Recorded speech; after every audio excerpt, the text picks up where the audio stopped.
From the words of Charlie Kirk, I was so moved just to hear it between services. You're hearing something the first service didn't. First, I want you to know I'm fine, not because my body is fine, but because my soul is secure in Christ. Death is not the end. It's a promotion. Don't waste 1 second mourning me. Double down on truth. Double down on courage. Double down on your faith and on your families. That is how you honor me. So dry your tears, pick up your cross, and get back in the fight. Do it with joy. Do it with strength. And never ever let evil think it won. Some big churches in the US have created AI reconstructions of Charlie Kirk's voice. It sounds like, yeah, like Charlie Kirk has a potential to be made into the AI messiah. So. That's what I was going to say. Are they trying to make him into this kind of, messiah, like the second coming of Jesus? Obviously, that's a difficult thing. Died for our sins. Jesus is already the Messiah, the Son of God, so you can't make Charlie Kirk the Son of God. But it does seem like there is some sort of attempt to do that. Like I watched a clip of Charlie Kirk's podcast with since he died. So it was had Tucker Carlson on and two of the people on Charlie Kirk's podcast, and they were talking about him in terms almost like you could talk of Jesus, like he's now at the right hand of the Father, or that. I believe that's the language I would use. But what is this push for anointing him to a saint level? Like, there's also that clip, isn't there, of this, I think, Catholic person saying that he watched a lot of Charlie Kirk's stuff since he died, and that he thinks, he is a saint. He should be promoted to being a saint. I'm not sure if there's precedent for a non-Catholic being made a saint by the Catholic Church, but maybe I'm stand to be corrected. But it's an interesting time, and I hadn't heard of the AI stuff, but that's like, even if I agree with some of that stuff, I feel having AI reconstructions of stuff can be dangerous, especially if it's broadcast to a wide array of people. Like, maybe you could argue, if you're asking your favorite philosopher, like in terms of ChatGPT, you could ask, what does this philosopher think about this, about my life situation? Maybe that's helpful if you have a bit of smart about it and don't take it completely literally. But to broadcast it in a religious environment where a lot of people are emotionally open, I think that's even if it's not bad in this moment, it opens up a whole kind of worms, which probably will lead to bad consequences. I think we're entering a world of a very surreal environment. We've entered a very surreal state of affairs, I think. Like this, I never thought that we'd have AI reconstructions of Charlie Kirk. Yeah, well, you could have AI Jesus, you could have AI Judeo Krishnamurti, AI Alan Watts. I know that we can have that, but some people could get sucked in by that, but some people will go from the surreal and really try to get back to the real, maybe with moderate success. But I think there will be for want of a better word, a Luddite rebellion against this sort of stuff, where people have a real craving just to get back to the real and put less store by the stuff which is technologically created. I understand what you're saying, but it's like, to me, it all feels like a fever dream at this point. Like, the guy hasn't even been dead for this long, and we're already, it feels like every side is trying to take advantage of this person's death, and it just feels like, I don't know. We don't know what he would say. I don't think he has ever gone to like churches and said these things. Maybe he has. He was quite religious. I know he was quite religious, but I don't know if he was like going around every Sunday and saying these things in churches. Are these words that you would like to say? Are these words that he... Well, to give this some nuance, which is our new favourite word. Yeah, give nuance. I would say it's quite likely that those words you said that the AI Charlie Kirk was saying are stuff that he would agree with, and maybe even said in like terms. But I think he may have disagreed with the recreation of them by an AI, and even if he didn't disagree with them, I think there's a strong argument to say that this is leads to a slippery slope. Precisely. That's kind of what I was getting, where it's like, even you and me, for example, let's say you die tomorrow, is it okay for me to take your voice and start broadcasting messages about you talking about Christianity? I don't know, maybe you'd like to. If you'd like to, maybe I should do it, but I don't know. It's like bringing back Princess Leia when Carrie Fisher died. Some actors might actually like to have their That's the thing. presence Some brought people, back and to have that sort of digital immortality, as it were. But also, yeah, it's dangerous. But this is going to happen with people's own relatives as well. Like when they die and they've got enough videos of them, and perhaps people have recorded their diaries, or maybe they've written some journals, their thoughts or whatever, and that you could endlessly ask that person for their opinions on what you're struggling with in life. And so if you were looking up to your granddad, say, to give you advice and you lost him because he died, and then you could have him forever in that way if he'd recorded enough. I mean, I agree, and I think that is nice, as long as the person before they died made a statement to say or said they would like for that to happen, you know. Yeah, the trouble is if you put your stuff out on the public domain, so say YouTube or whatever, or even Alan Watts before there was YouTube, and then he's blown up on YouTube in recent years, then you can't really stop people creating an AI or utilizing AI to take in that content and then respit it out in a way which that person uses it. I completely agree. If you're putting yourself out in public, yes, but when you're talking about people taking their relatives' videos, the private diaries and all that, and recreating a version of that person that isn't them effectively, but treating it as if it's them, I don't know. I don't know how I feel about that. I think it's a little bit bizarre. A little bit not bizarre. Bizarre is a wrong word. A little bit weird. In some ways, especially if that person did not want to be reconstructed as some kind of digital zombie to talk to you. Yeah. Well, it would be tempting though for a lot of people too. It would be. We've seen that in Black Mirror for sure. Mortality, like in terms of to become a digital zombie, I think that's an attraction for people. For some people at least, like it satisfies at least temporarily that term for eternal life. But obviously, like Marcus Aurelius said stuff along the lines of, yeah, in 1,000 years I'll be forgotten, and he's still not forgotten now. But then he was he's going to be correct in the long term, I expect.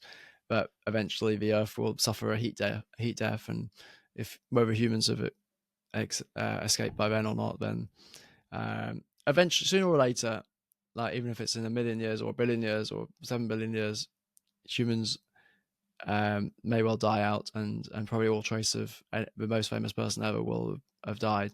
And so all this striving to create some immortality, which has caused a lot of humanity's great achievements, but also a lot of their problems, that desire for immortality lessens. And that's a big part of Marcus Aurelius's teachings 2,000 years ago when he was Roman emperor, the most powerful person in the world. At least a lot of people would have seen him that way.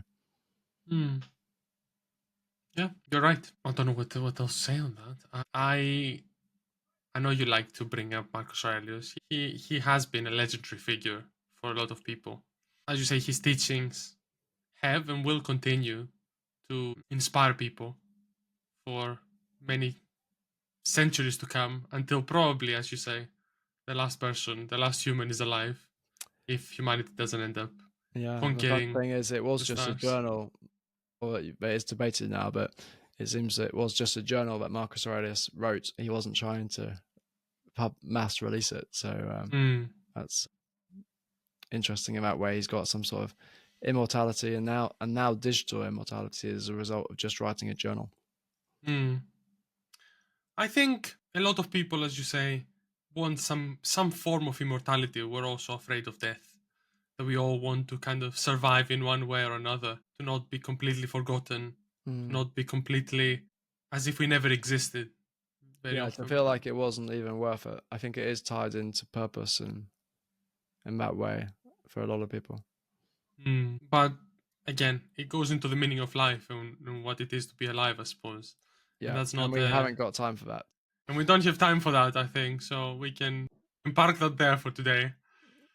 Yeah. And we can discuss that another time. We have Jimmy Kimmel getting cancelled, which is insane. I think it's insane. I thought I've not really followed the program, if I'm honest, but I know who he was, and I've actually listened to the snippet from what he said on the night show before he was cancelled, and I didn't hear anything so insane. I'm I sure do that think it's a bad PR move from Donald Trump, if nothing else, because he's got a lot of backlash from a lot of people who would perhaps otherwise support him, and it's given the Liberals a very easy talking point, which they can use against Donald Trump. Yet it doesn't, like, and he's got all the other late night TV show hosts criticizing him, which if so they're still there. It's not like he's got rid of all of them. So Jimmy Kimmel going away doesn't really make that much difference. Yeah, it's a big loss for Donald Trump because he seemed to support that. It does seem like he was just being a bit petty, and that's actually ended up shooting him in the foot. So he does seem to be making a few more political blunders this time round. I maybe he did in 2016 to 2020, but it does seem like with the Epstein files, that's been hard to shake off. The Kimmel, I keep saying Kimmel, Jimmy Kimmel situation, that's going to be, well, maybe because there's so much news, and maybe this is a deflection itself from the Epstein files. But anyway, you can never know. That's the thing. It's so many layers of kind of conspiracies at that point that people have, and people think that is it the files? Is it the distraction? What is a distraction now? What is actual like information that we should know? Is it something else? The problem? It's so much. I don't think the Jimmy Kimmel thing actually. Let's think this out. I don't think that would be a distraction because I believe ABC has got this sort of merger happening, or there's some sort of business merger, and so they want to please Donald Trump, and so yeah, they've got Jimmy Kimmel off the air perhaps as a result of that, and trying to please suck up to Donald Trump. And it just seems like it's completely unwarranted because these shows, as far as I understand, they've been on air for decades. They've criticized multiple governments, multiple administrations with the same sort of satire, like tongue in cheek. But and this is where perhaps nuance is helpful, because let's look at what conservatives are saying there, and Donald Trump. They're saying his ratings have plummeted and he should have been sacked years ago, which there's no smoke without fire. I think there is some sort of truth to that, like maybe not complete truth, but his ratings did seem to have gone down, as probably all talk show hosts have done, except Stephen Colbert seems to have done quite well since he announced he was stepping down. But yeah, I think. But is that an argument for canceling them mid show, mid season? Well, that the timing, is not great, and that actually probably reflects badly more on Trump and his allies more than anything else. Yeah, like Jimmy Kimmel, I don't think he was ever the most popular late night host. Also, a lot of people will just watch late night stuff on YouTube, and the YouTube earnings are probably not that great, as most people on YouTube know that you really need to do sponsorship or anything. Even if you get millions of views, they don't really translate into anything near what will fund continuing a show like that. And yes, so the conservative argument that there was a logical reason to fire Jimmy Kimmel does seem to have some ground to it, but it's just the timing actually ends up making Trump, rightly or wrongly, look bad as some sort of mafioso move, which is how Ted Cruz, the Republican senator, described I've heard it. that. Yeah. And I guess, credit to Ted Cruz for saying that, although he wasn't the sort of person I would have expected to put his foot out of line. But yeah, I don't know, it all feels really weird at the moment, and it makes you question, because I honestly get bombarded with so much information in that political front, in what's happening in the US, that it's very hard to keep up, and it's very hard to keep your facts straight as well. And I don't mean facts in terms of like not about who's right and who's wrong, about why things are happening. Even just the core of the issue sometimes is becoming hard to actually see. You can see why people don't do what many critical thinkers would encourage, is to immerse yourself in both sides of the argument, because it's quite mentally exhausting, and it doesn't necessarily lead to some sort of fruition of like, oh, okay, I've weighed both sides of the argument, I felt both sides of the argument, and now I know that this side of the argument is more correct than the other.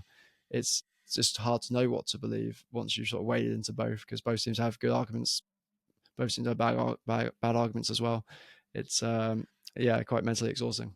But it's not just that. It's that we have to, fine, and I agree. We should try and examine everything under both lenses. But there's just so much happening at the same time, and every single one of these things that is happening is filtered completely differently by its side. Yeah. And as a normal person, I think it's so hard to actually follow any of these political kind of news and critically evaluate them unless you actually have hours and hours of your day to spend listening to both sides, and then which a lot of people do spend hours and hours, and I'm not sure it makes them any of it wiser really, or have any really effective effect, because even if you do weigh them up and you get maybe some sort of semblance of what the truth is, most people can't really actually affect change, being individuals. So I do feel it's probably maybe the best solution is just no solution, in terms of give up and to stop following all this politics and just check out from politics. And maybe when the election comes round, you just ask 5 of your best friends who you know will give you a perhaps more nuanced version of things. And if you ask 5 from a variety of backgrounds, then you may well end up voting for who you would have voted for anyway.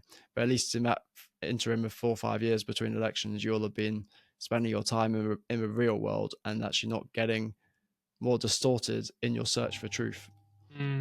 It's easier said than done, because at least my algorithm keeps feeding me like news about Charlie Kirk and anything maybe related. This is the thing which forces people off social media, maybe and the internet, and as AI as well will be a thing which maybe means that the internet just becomes hard to know what's real and becomes a cesspool of many different things. But it's just how our world has changed as well in general. Like, if you think about other things that have happened in the past, with like big disasters or any kind of big political assassination maybe, or any other big event that has happened in general, usually the investigations that have happened for these sort of events have taken months, and usually in the past they didn't really disclose a lot of evidence. Now we're seeing, after the assassination of Charlie Kirk, we're just getting little drops of information every single day about the topic. And it's like, and they're all coming in this little bite-sized pieces of information. Like, it's perfect for journalists. Which are perfect for journalists, but then at the same time, they're not enough for anyone to really form conclusive opinions about what has happened, who was that guy, why he did what he did. Like, well, you could argue it's a good thing that they're releasing information as they have it, because going back to previous cases such as the Southport stabbings, when this guy went into this, is it a kids dance class, and stabbed three kids, and the delay on releasing information about him and his potential motives and even his race, that actually stoked more like responses, and some racist responses, arguably. So I think it's the problem of having but do you think more that information or not, like. But do you think this kind of investigations should be the subject of public discourse before we're even reached a court case?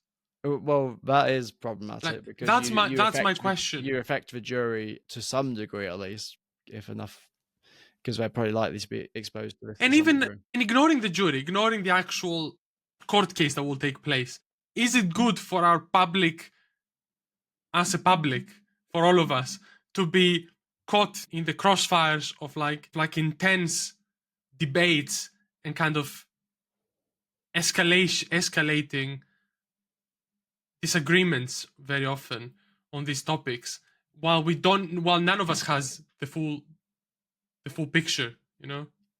What was probably some quote about little information is a dangerous thing, or little knowledge is a dangerous thing, and because it's drip fed knowledge, we don't know how much of a whole picture that is, but it could be that it's 100% of the whole picture, near enough, in terms of the evidence that is going to end up in front of a jury in the end, or it could be it's a small part of the overall evidence, so that's an issue.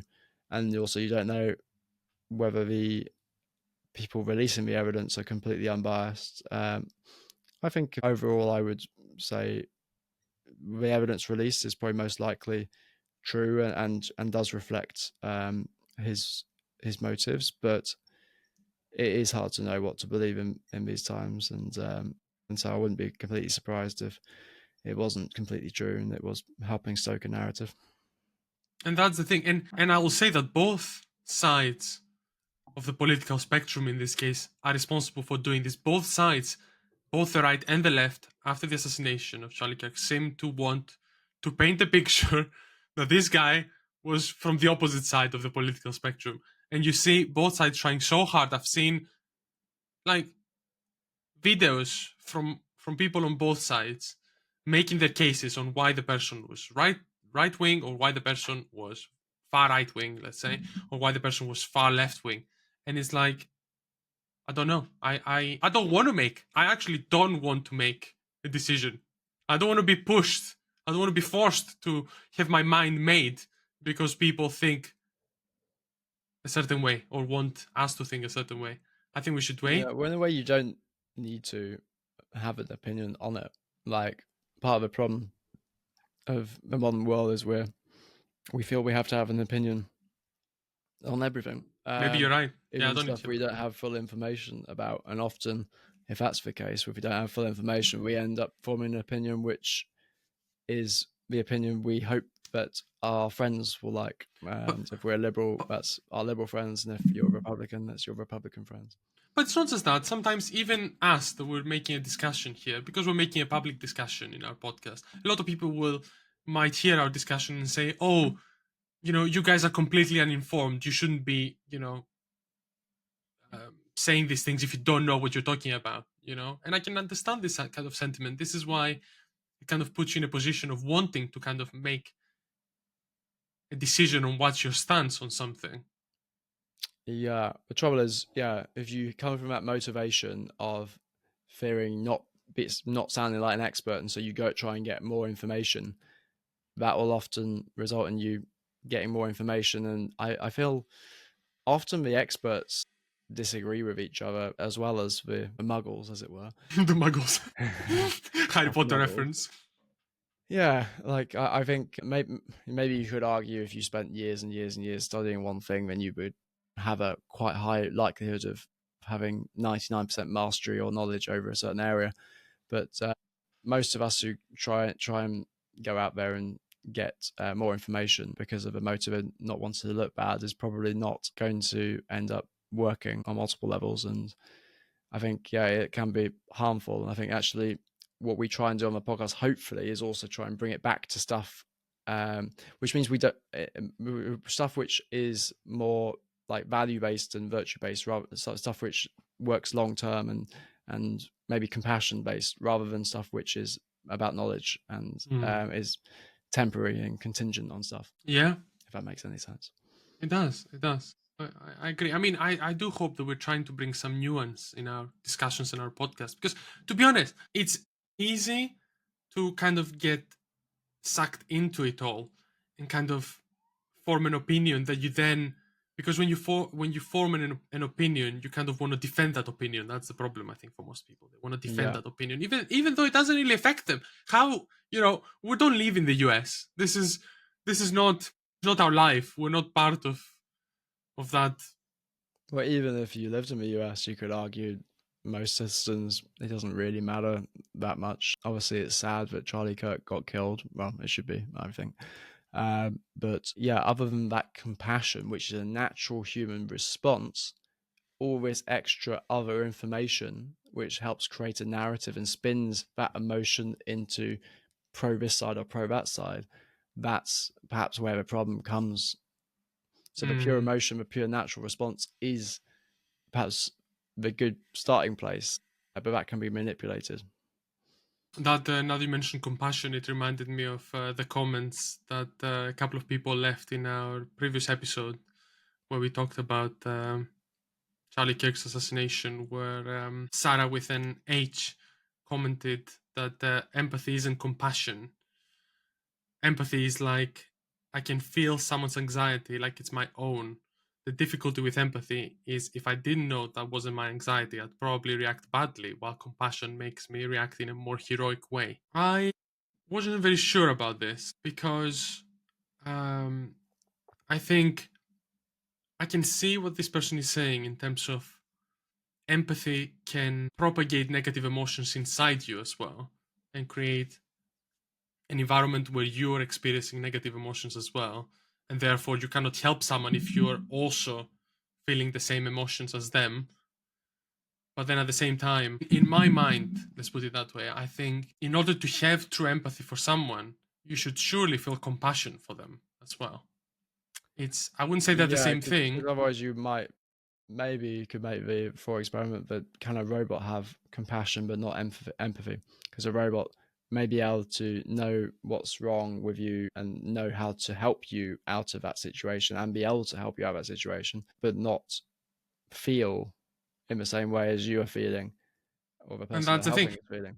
But that's the thing. If you're saying this, then to me, that doesn't sound like compassion. It sounds more like sympathy in my mind, where you can effectively see that someone is in distress. You can see that someone is unwell or they're struggling, but you can't actually know what they're going through because you've never experienced it. A robot would never have experienced pain. So if you've seen someone in pain, you can sympathize maybe with that because we've coded what means pain into the robot.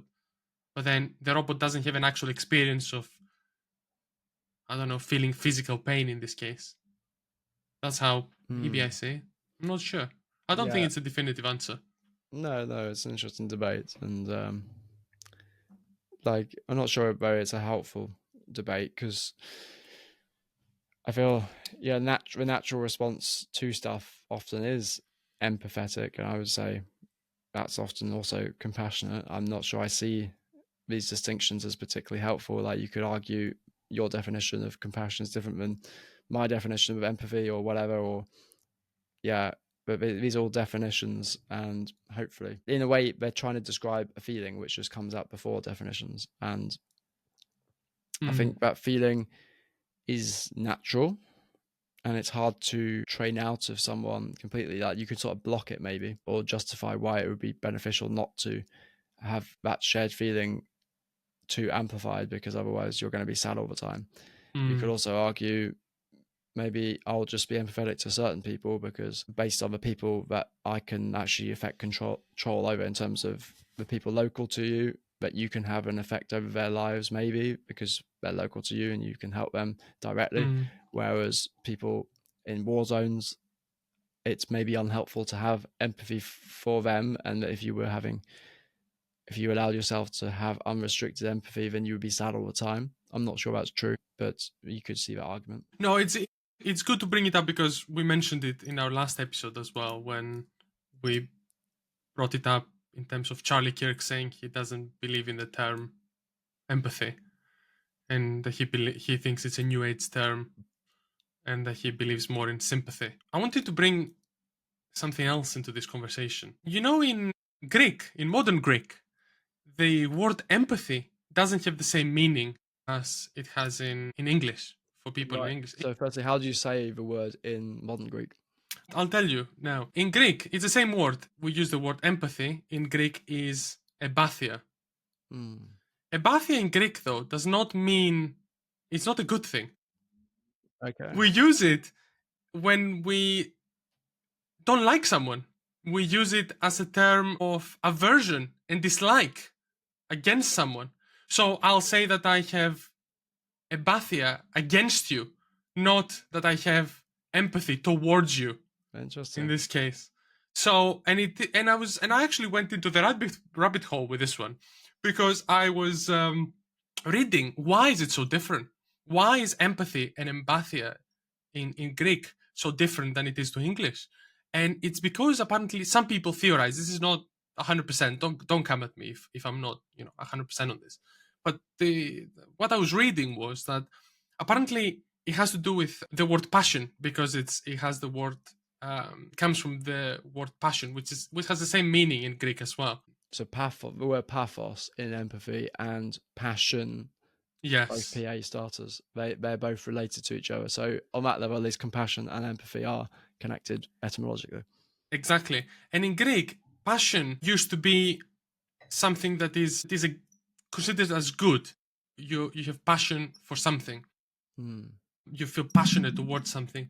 But during the years of Christianity in Greece and after the Christian teachings, passion was more associated with negative connotations, even though we have the passion of Christ, which is obviously something positive and righteous and Well, it's positive in a way, but it's also negative in another way. Yes, but I would say that it's more like it's righteous passion to ascend, to reach a higher state, I suppose. Well, yeah, but I think the passion would be perhaps before you reach that higher state, the passion of The Christ, struggle. the struggle leading up to being hung up on the cross. Yes, precisely. But in most other cases, apart from Jesus, passion was something negative. Was something that caused sins. Right. In many other cases. So it caused people to sin and do bad things if they were in passion. So it has been changed in the Greek language, and no one today in Greece uses this word for saying that you feel with someone as it is used in English, that you feel compassion, or that you feel empathy towards someone. You feel aversion towards someone if you say that you feel apathia towards someone. Right. Is there any synonyms in Greek, like in terms of how would you say you were compassionate or empathetic towards me, using different words in Greece? They're not mainstream words in that sense, I would say. You would say something that is more like the word synesthesia. Really? Yeah, you'd say something closer to that. So synesthesia is obviously a medical condition in the English language. More like that, though. Right. So what synesthesia is when you feel one sense. For people who feel one sense and they're getting another sense. Is that correct? Synesthesia is a neurological phenomenon where a stimulation of one sense or cognitive pathway triggers an involuntary experience in a second unrelated sense or pathway. Yes, but more like, but the word I was looking for, to be more correct actually, would be ensynesthesia. Right, so N is the same as like EM for empathy, so and then what? Feeling. In feeling. Yeah, it's aesthecy is the word for sense, like your senses, What's kind the of word like again? that, like the senses. What is the Greek word though? Synesthesia. Synesthesia is the full word. So I wonder if syn is related to sim in sympathetic. Maybe. I'm not an expert, but it would be synesthesia, yeah, the term, and then ensynesthesia would be the same as empathy. That's more like the modern word for empathy, I would say, in this case. Right, so if someone would plead to their fellow Greeks saying, have some compassion, they would use that word? Yeah, that's much more common. But the actual word for empathy that is used in English does not have the same meaning in Greek. Right, interesting. You wonder, like, how language does inform how we think. Yes. No, but I just want to bring that up because I thought it was interesting. Yeah, I think it's an interesting. I think a lot of people have discussed about sympathy and empathy before, and I just want to bring it up because a lot of people are saying the other side isn't feeling any empathy or sympathy towards the other side these days, and it just feels like it's almost like today both terms have become a way for each side to try and be more righteous than the other. So trying to say, I feel worse, I feel more empathy than you, therefore I'm morally better than you because I have more empathy and you don't have as much empathy. Like it has been used as like a token of empathy or compassion or love or whatever is supposed to be non-hierarchical. Exactly. The opposite to hierarchy, whereas now we fit it into hierarchy. And the same thing with like God or religion, that should be something that transcends hierarchy, but it's also seems to, in many areas, have been sucked up into the hierarchical thinking of like Christians are better than whatever.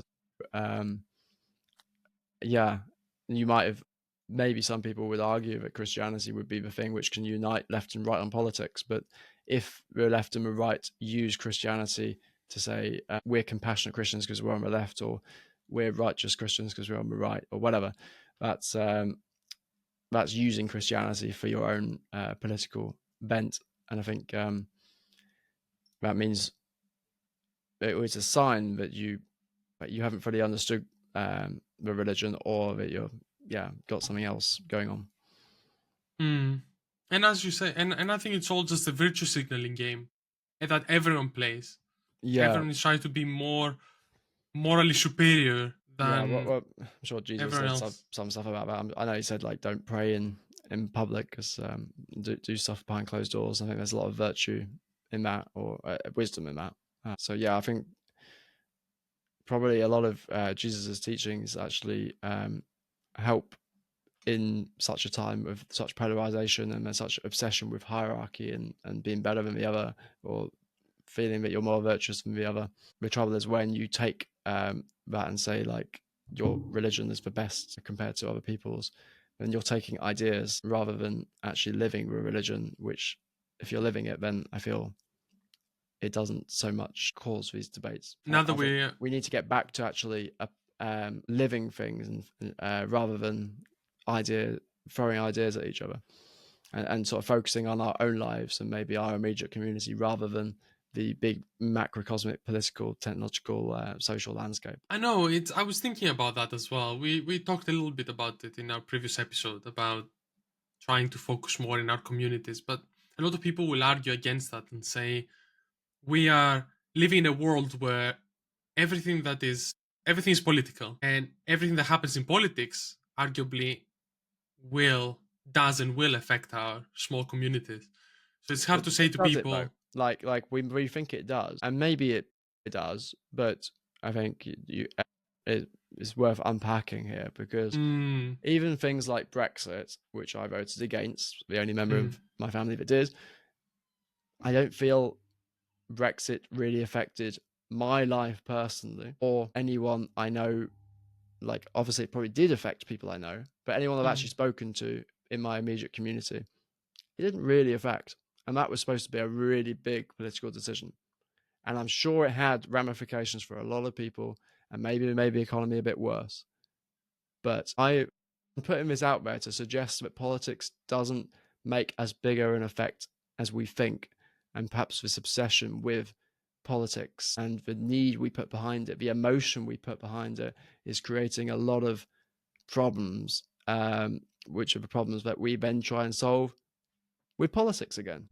I can see that. I can see what you're saying for this topic, and I can argue that in the vast majority of political issues, a person might only be affected by a select few of them. Admittedly, I will make that concession, but you could argue that this one or two things that might affect you might be devastating for your life if they do come to pass, let's say. Yeah, but a lot of these big talking points that are drummed up on the media, such as like transgender people in sport, and even such things as the Charlie Kirk shooting in response to that, or like that's, you could argue yes, it does affect us in some way, but in terms of if you switch the news off and you couldn't speak to each other about news in your own communities, you couldn't tell there was a difference. But perhaps it was the news itself which indirectly led to Charlie Kirk getting shot. Obviously, we can't switch off the news as a whole unless you're in an authoritarian country, but we can choose to do it ourselves. Yeah, you could argue it's not good to completely bury our heads in the sand, but also it might be best just to focus our energy and our compassion on what's directly here, because you could argue if you're empathetic and compassionate, then you'll be sad all the time if you're always focusing on something bad that's happening. And there's never going to be a time in the world when there's not something bad happening. The BBC News website will always be able to find something bad happening because there's 7 billion people in the world, and there's always going to be something bad which your heart can go out to. No, I agree with that because I see it to my family as well, where they watch a lot of international news and different news programs, and they always hear about some kind of disaster and some kind of human life loss somewhere in a corner of the world. And they tell me about it because I often don't hear about it because I don't watch international news all the time. And they tell me, "Oh, did you hear? Like a dozen people died there. So many people died somewhere else in another country, in another country, another country," and they're always so upset about it as well. And I'm like, yeah, I don't really want to hold all that negative emotions on a daily basis. Maybe it's a bad thing, and but that response then that leads us to closing our heart to actually feeling compassion for people who are perhaps local to us. And so you might argue that burying your head in the sand is the uncompassionate thing because you're not as virtuous as me because you're not caring about these people in Gaza or whatever. But that's not to say you're not caring for them. It's just, but I cannot do anything about them you're being directly. sensible in terms of if you were there, then you would do something. You have your own life to live, your own community or family to support, and stuff happening locally, which takes up your time. Like obviously in an election, you may be able to vote for the party which you feel solves some of those world problems or has the right stance on those world problems. But that's over every 5 years or so. But to occupy many moments in the day with feeling compassion is perhaps draining. Yeah, it's draining, and it's not just draining. I would argue it's desensitizing as well. If you just hear constantly about death at a global level, it just desensitizes you, I think. And I'm not saying about specifically for Gaza, like in a war, an active war zone. I'm just saying hearing a bridge collapsed, a huge shopping center burned, an explosion happened in another factory. Like all these things, all this death isn't something that is good for us, I think. It's and I think the compassionate thing is to feel for those people who died when you see it on the news. And so I'm erring towards, I'm not sure because I still watch a lot of news, but I'm erring towards maybe the approach is to actually not watch the news because then you don't want to shut down your compassionate muscle. And so perhaps the best way is to actually switch off because you know all the stuff on the news pretty much is stuff which is not going to affect your life too much, probably. Obviously some people will argue against that, but I don't remember the last time something on the news actually really affected my life. Maybe we're privileged, and we are privileged to live in the UK, but lots of people are privileged to live in the places that they live as well. Even if you're in a third world country, like a lot of the stuff that happens on the news doesn't affect you. That's partly because a lot of the stuff on the main news is to do with America. So don't get me wrong, I'd be a hypocrite if I said I didn't watch any news. I do watch headlines myself, but I don't watch headlines non-stop. There are days where I might not have watched any headlines, but I will have still browsed on social media and I still get news through there in some way. Yeah, well, shape or form, that's the thing is you can't really switch off from news unless you switch off from social media as well. I feel there are two things you have to switch off from if you are to switch off from news. So, and that's something which a lot of people who are working like hard shifts at their workplace and all they have energy for is to consume news and entertainment on social media. That's part of the problem is that we're in this state where we sort of make life worse for ourselves because we're perhaps working, we're being overworked. I feel like society's gone wrong somewhere. I'm not sure exactly where, but it's the same thing that we do to ourselves, what we do for our children, and that if as a parent you're worn out from a day, you understandably give your kid the iPad to rot their brains effectively, to put it in terms well, we have of the iPad Children. kids these days, as they call them, where you see Yeah. them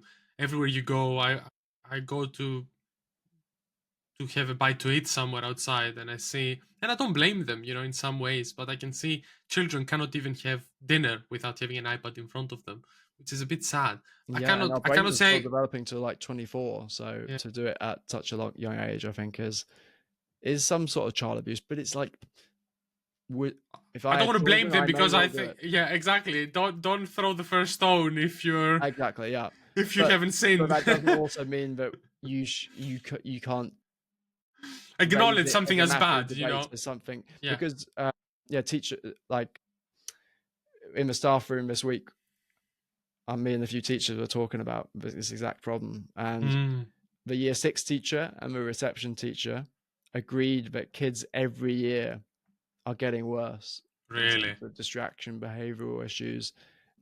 It seems like family issues as well, but That's yeah, a probably different it's topic not as heading well. in a good direction. No. Like the parents affect the children, and then the children, affect the education of the other children in their school, and therefore you got a whole level of society which is basically relying on heroic teachers to keep them up to a level which doesn't sink the whole civilization into collapse eventually.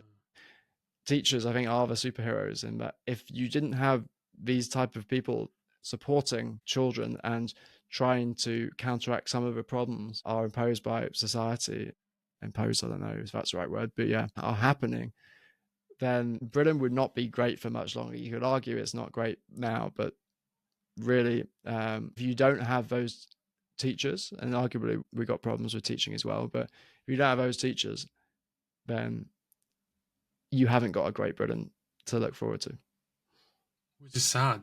It's really sad. Literally, if you take out that base layer sooner or later, then that whole generation is going to be the generation which is supposed to pay the pensions of the older people. And if they've got brain rot, An attention span of 3 seconds, yeah. What's that? That's not an attention span of 3 seconds. Yeah, well, that's one thing as well. Yeah, this is not that might be hyperbole slightly, but still, yeah, it's it is not a good place to be in, and we're in a much harder place in a way because we don't want to go to an authoritarian state, but then we don't want to be authoritarians with our own lives. But it's unless you've got something that transcends that, then your god is going to be technology. But you're saying being authoritarian in terms of schools being more authoritarian, you mean? Not necessarily, like yourself being authoritarian by saying, I'm not going to watch news, I'm not going to have social media. Yeah, I see what you mean. Yeah, no. Or I'm not going to have porn. All these things 50 years ago were less of a problem. Like, you didn't have to be so authoritarian about them. And I don't think authoritarianism, self-authoritarianism, is the answer either. And definitely not governmental authoritarianism. But the trouble is, these things are so addictive. Like, I think, news especially is super addictive. I don't. It feels righteous that you pay attention to the news.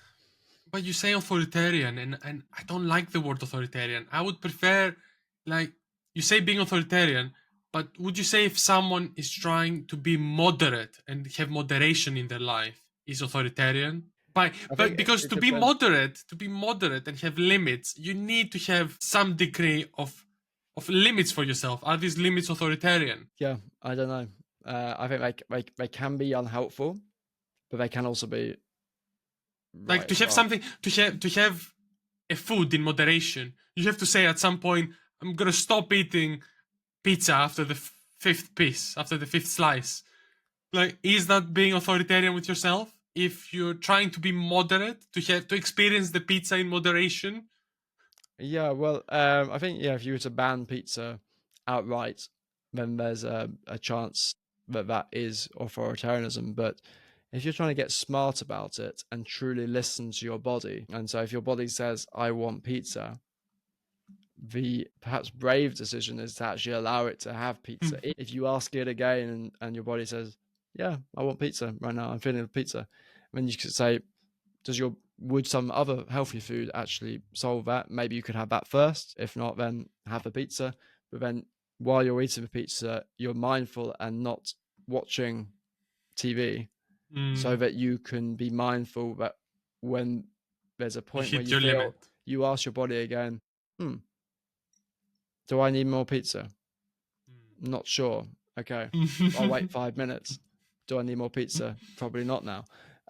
And you're letting yourself wait 5 minutes, and you're open to you're curious about your body, about whether in those 5 minutes after have come up, whether you'll be able to eat pizza again, and then also being able to have not be embarrassed about throwing food away because it feels wasteful, and it's just throwing it away if you put it inside yourself as well.